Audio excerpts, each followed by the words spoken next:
Is there any message you want to convey to the people of Pakistan?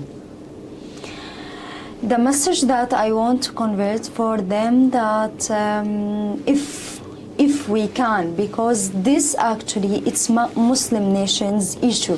Okay. It's not only on Palestine. Palestine, it's Palestine country. Okay, we can say this, but what's happening on Palestine? It's Muslim nations issue before it will be Palestinian issue.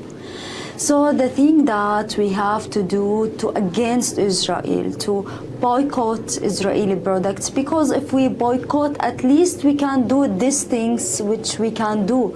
And I want to convey my voice to all of Pakistani people here.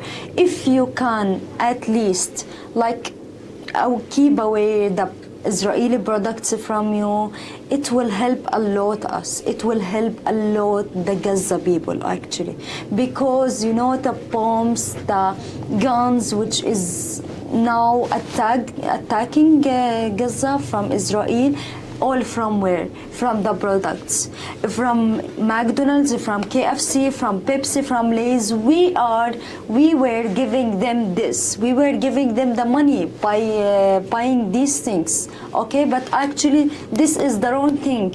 We were not only Pakistan, all the people over the world, they were like buying these things because it was habit for us. But actually when we realized that this it will against our people, it will for example, it will help Israel, okay, by taking these products, helping them to buy a lot of guns. You can check the industries which is in Europe, which is in Italy, which is in British, all of them for Israel. The guns industries, from where the money? From the products, from the restaurants, which we all were buying from that. And we were all craving for that. But now it's my message for all the people here. Boycott Israeli products. Okay. This is the solution which we can do for it. And as well, pray for them.